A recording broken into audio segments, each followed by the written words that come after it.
Hello, ladies. This is Jana Smith from the New Braunfels Church of Christ. And this is the ladies' class. So we are going to resume our study of 2 Samuel. And today we are on chapter 19. So if you will open your Bibles to 2 Samuel chapter 19. If you remember last week, we left David's army in triumph, and yet David himself in tears. So we're going to review a few of the people that led up to this sad event. And I'm going to use a slideshow.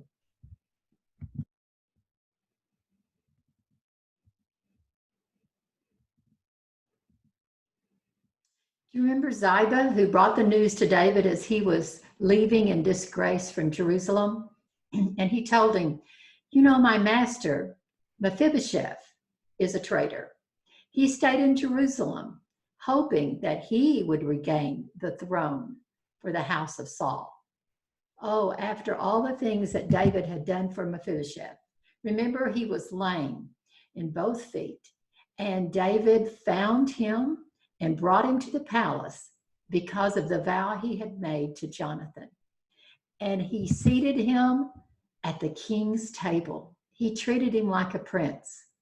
And now he has heard that he is a traitor. What sad news for David. And David says in haste, then all of the land that belongs to Mephibosheth is now yours, his servant. Then the next person David meets is Shimei. Shimei is cursing David continually. He's throwing rocks at him, he's throwing dust at him, and you think, where are your mighty men, David? Well, they were there.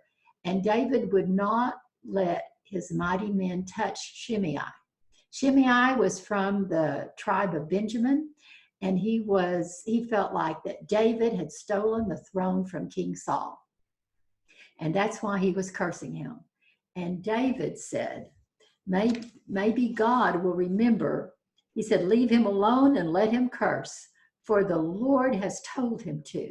It may be that the Lord will look on the wrong done to me, that the Lord will repay me with good from his cursing today. So he saved the life of Shimei, and he went on across the Jordan because he had heard from the two sons of the priest he needs to get across the Jordan. And he went to a town of Mahanaim in Gilead. But right behind him was Absalom with his troops. And soon the war is going to break out, but it gave David time enough to organize his troops. He divided them into sections of thousands and hundreds. And his three main commanders were Joab, Joab's brother Abishai, and Ittai the Gittite. And they were very capable commanders. But as they were leaving with their troops, David says in front of everyone, be gentle with my son Absalom. And so the war broke out, and it happened in the forest of Ephraim. And during the battle, Absalom gets stranded. He is separated from his troops, and as he is riding on his mule by a big oak tree, he gets hung in the tree, and the mule just keeps on going. And a young man saw him in the tree, reported to Joab. Joab said, I cannot believe that you did not kill Absalom. And he said, I would have given you 1,000 shekels of silver. And the young man said, if you put that in my hand, I would not do such a thing, because I heard what the king had said, be gentle with my son Absalom. Well, Joab just takes the law into his own hands and gets 3 javelins and runs them through the young man Absalom. Then he has his 10 armor bearers to finish off the job. So 10 armor bearers, 10 concubines that Absalom had slept with, and that were his father's wives, it's just kind of a sad way for that young man to have ended in life, caught in a tree. And then David, who is sitting in Mahanaim, gets word from the Cushite and Ahimaaz, the son of Zadok. They come running up to tell him the news. The Cushite confesses that Absalom has died, and the scripture does not tell us, and oh, how I wished I knew. David asked, "How is my son Absalom?" And when he heard that he was dead, he, I don't know if he knew that it was Joab that had killed Absalom. We don't know because the scripture doesn't tell us. But you assume that he did ask how it happened. But I don't know, because immediately we hear those words ringing through the city of Mahanaim. "Oh, my son Absalom, my son, my son." And that's where we open today in chapter 19. It was told Joab, "Behold, the king is weeping and mourning for Absalom." So the victory that day was turned into mourning for all the people. For the people heard that day, "The king is grieving for his son." And the people stole into the city that day as people steal in who are ashamed when they flee in battle. So here David is mourning and crying out where they can hear. And you know, of course he's going to mourn. He loved his son. But he has taken it to the point that he has forgotten about everyone else. There was no tailgate parties. There was no parades. There was no any kind of celebration that these men had gone out, risked their lives for their king. There was not a king to come out and say and bless them and tell them what a great job they did. No, they had to steal back in the city just like they were traitors, or like they had lost the war, or they had run from the battle. So do you see what a difference that has made in his army? I mean, they don't have a king. That they thought they were following David. And here Absalom is dead, and it's as if they don't exist. So there's not going to be a big funeral. There's not going to be many beautiful words said about Absalom. You know, when Abner was killed by Joab, David tore his clothes, followed the casket, and made it a big event. And he said about Abner, "A prince and a great man has fallen this day in Israel." That's in chapter 3. And then, remember when Ishbosheth was killed? David says, "These wicked men have killed a righteous man." He even wrote a lament for Saul and Jonathan. He wrote a lament for Abner. But how could he write a lament for his own son who had betrayed him? What would that lament sound like? You know, when righteous men die, it's a completely different event.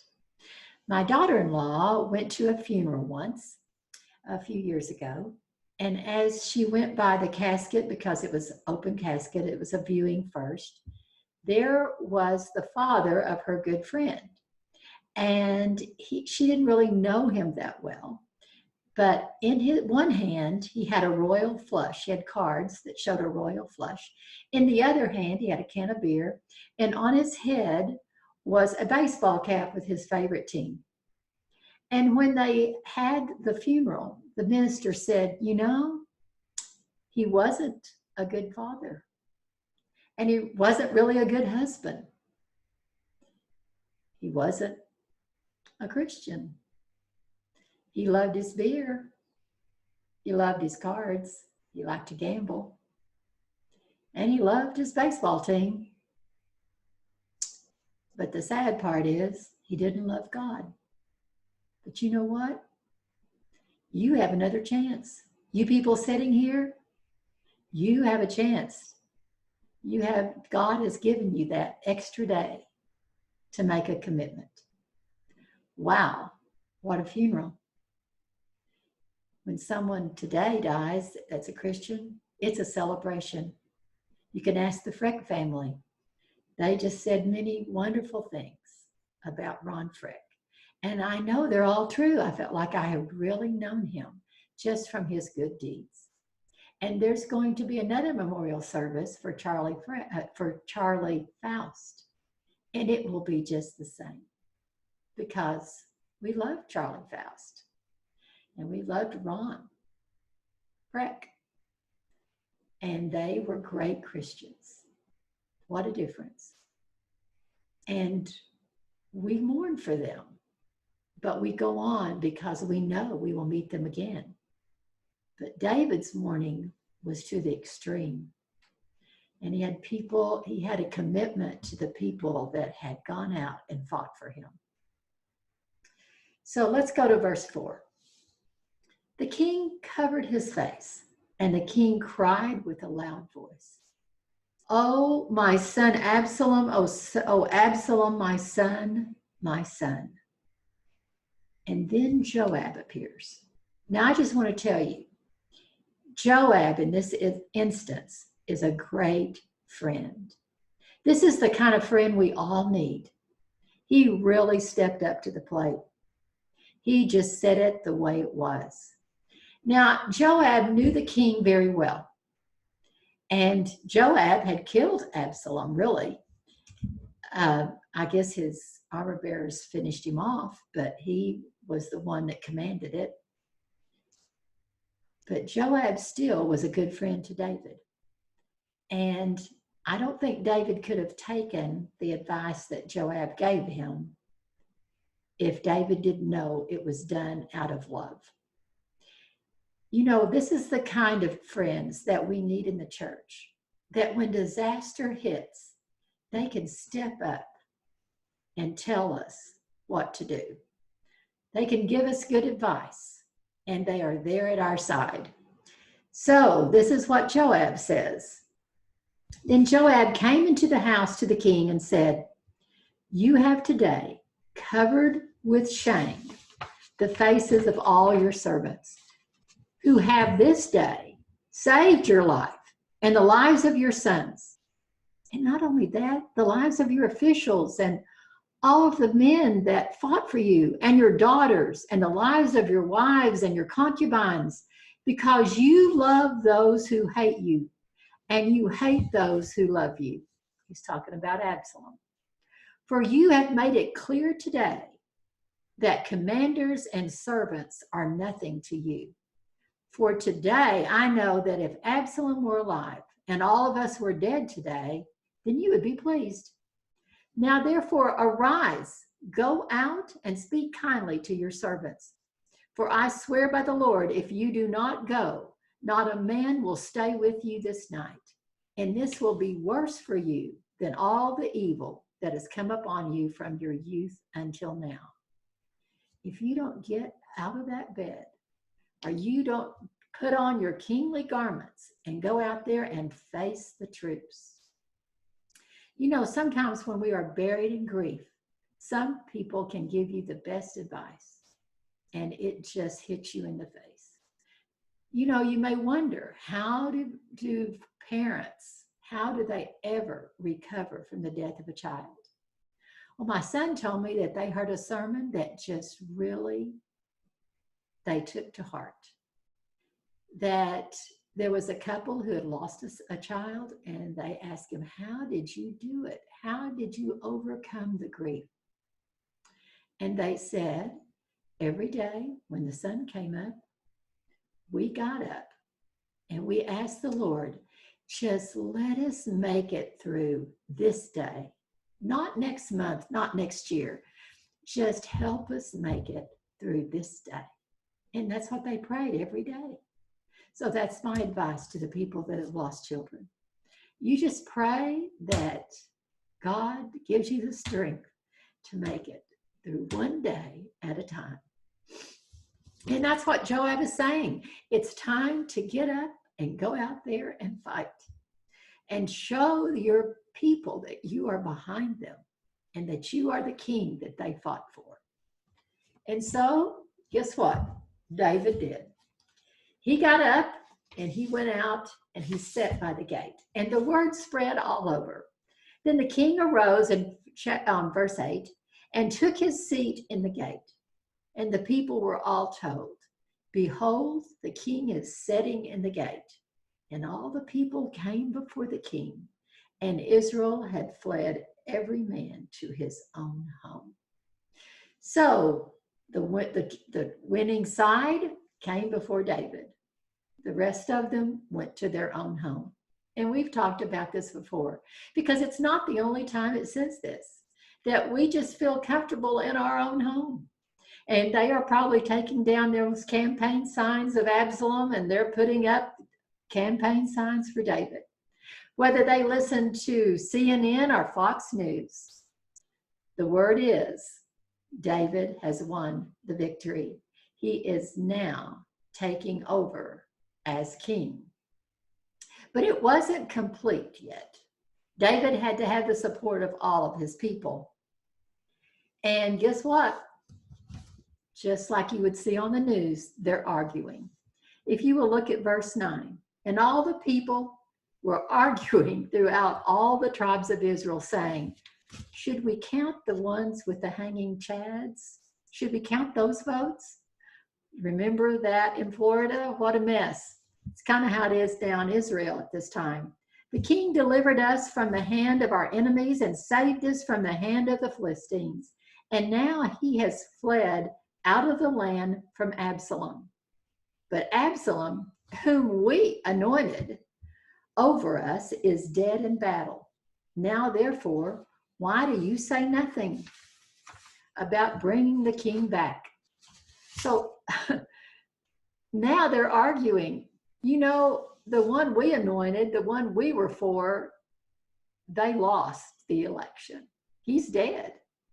So we have got to rally behind King David. He has to be our king. And so but some are saying, no, we don't want King David. Some are saying yes. And so there was a big argument. Lots of fake news, I guess. So David takes a little bit of action. He, in verse 11, it says, and King David sent this message to Zadok and Abiathar the priest. Say to the elders of Judah, why should you be the last to bring the king back to his house when the word of all Israel has come to the king? So he finds out that Israel is on his side. But what about his own tribe, Judah?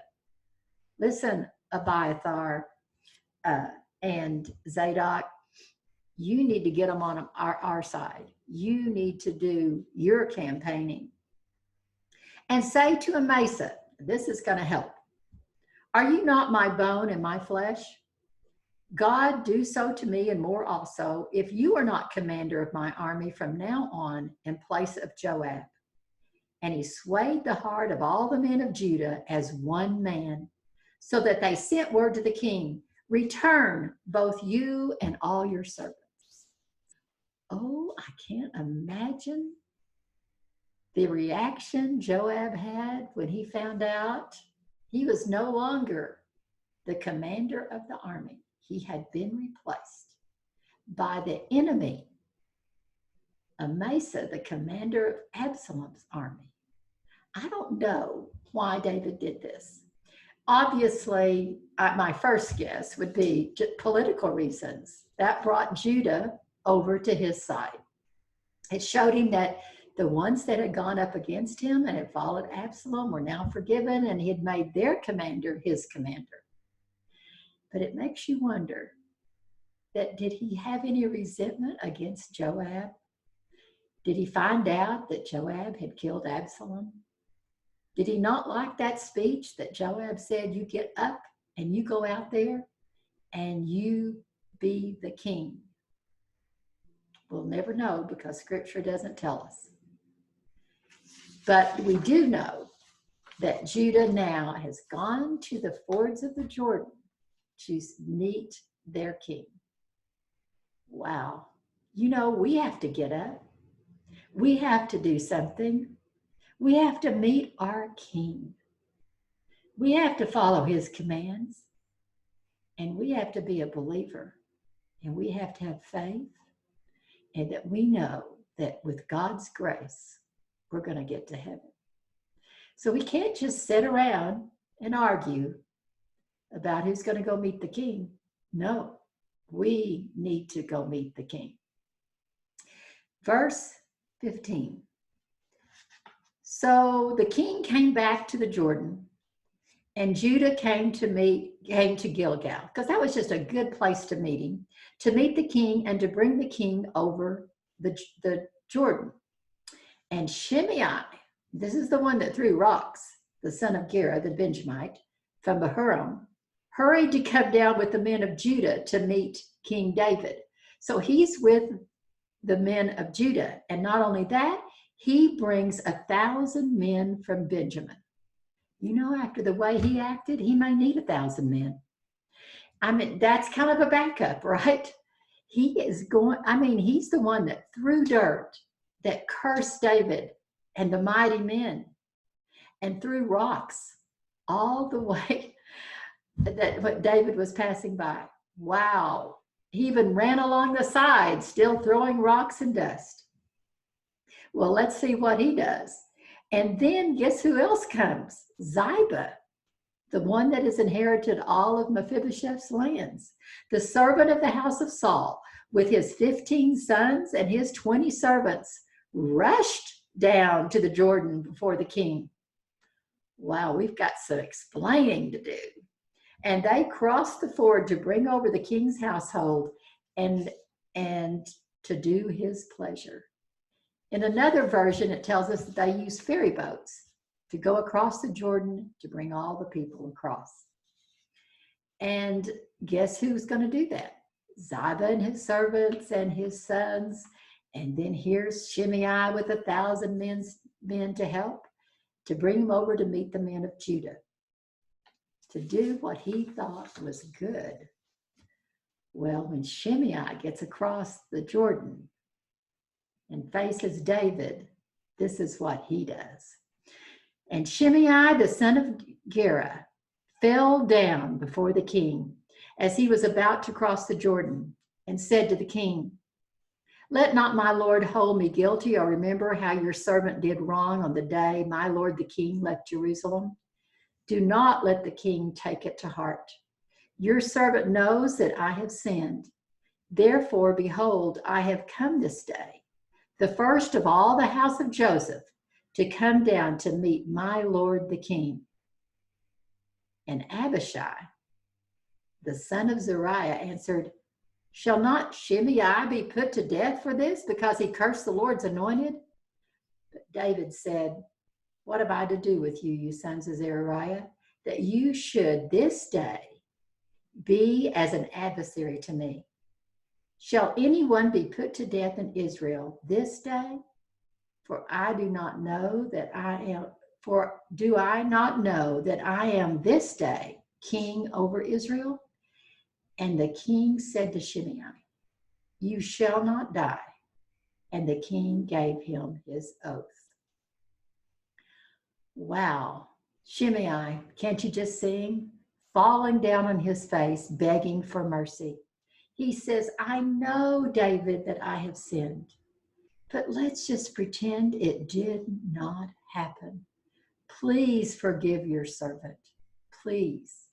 And David says, "You will not die. Even though Abishai here wants to kill you, you will not die. Even though you've committed treason, you will not die. I give you my promise." Isn't that just like Jesus? You know, we fall down on our knees when we sin. And if we do, Jesus says, "You will not die.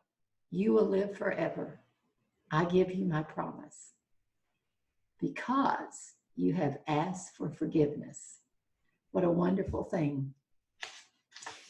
We have to be humble and we have to repent, just like David was humbled and the whole time praising God. And he said, you know, David, I'm the first one here. I'm the first one here. Remember that. I'm the first one of the tribe of Benjamin to come to you. And David said, no one's going to die today. No one's going to die today. This is going to be a great day. And he said, I don't even know if I'm going to be restored to the kingship yet. But it looks like it's all sounding very good. And we're going to celebrate today. Don't you know that in heaven, when we are down on our knees asking for forgiveness, that's a great day for Jesus. That's just a great day. It's got to be a wonderful celebration. And then Mephibosheth. You know, there's a lot of sinners. We're all sinners. And Mephibosheth, son of Saul, came down to meet the king in verse 24. He had neither taken care of his feet, nor trimmed his beard, or washed his clothes from the day the king departed until the day he came back to safety. So he's there all scrubby. I mean, it looks like, you know, some of the people I see during the pandemic, because we don't color our hair, we don't put on makeup, you know, we don't shave if we're men, and we wear our scrubby clothes. And Mephibosheth is in mourning. He hasn't done anything except mourn for his king. And he is only interested in David being put back on the throne. And I really think that Mephibosheth is completely innocent, because he tells a different story. He said that Ziba just left him there. He said, I'm crippled in both feet. I want to be put on a donkey and follow you all the way to Mahanaim. But my servant deserted me. Wow. Sometimes we've been deserted too, haven't we? But we've never been deserted by God. Not one time.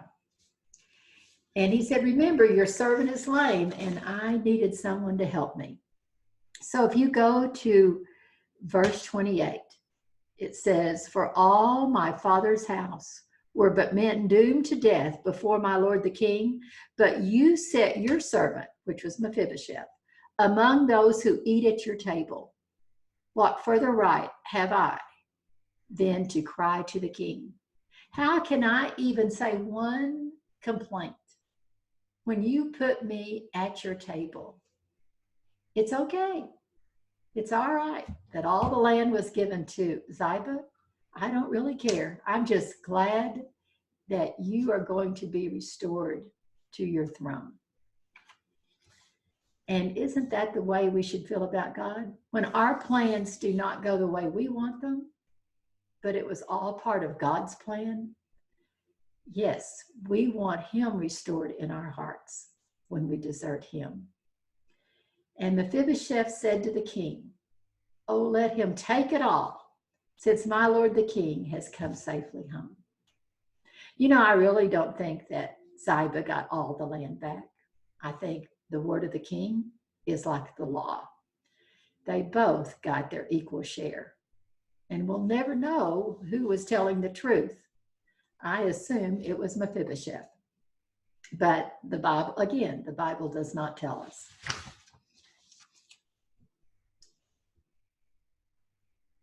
Now we meet Barzillai again. Remember, Barzillai and Shobai and Maker were the three friends in Mahanaim that fed David and his men and family the whole time that they were in exile. And I just really love Barzillai because we find out more about him in verse 31. Now, Barzillai the Gileadite had come down from Rogelim, and he went on with the king to the Jordan to escort him over the Jordan. Not only did he feed him the whole time and take care of him and gave him beds and jugs of water to refresh himself, but he's following him back to the Jordan. And then it says why.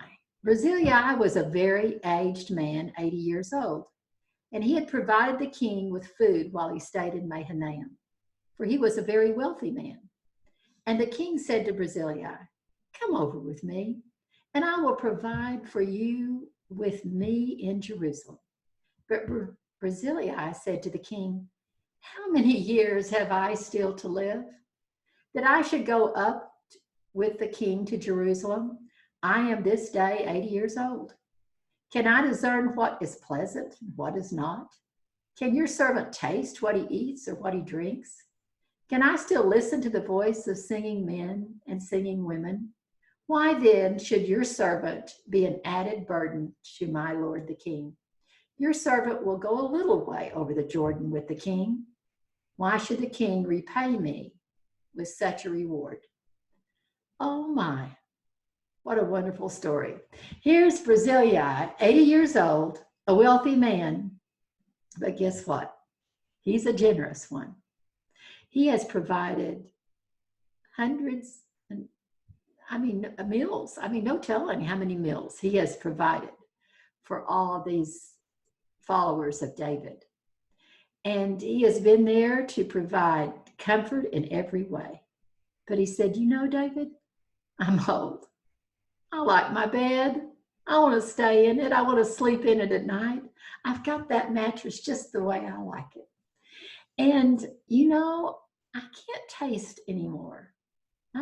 My taste buds just don't work the way they used to. And not only that, I can't hear. I'm deaf. So I can't enjoy the singing and all the celebration and the rich food. And it's such a nice gesture. But I don't think I want you to repay me. What I did for you, I don't want repaid." He said, "But listen, if you want to take my servant Shimham with you, that would be great." And all the commentaries agree that probably Shimham was his son. Let my son enjoy those things. But for me, I just want to go home.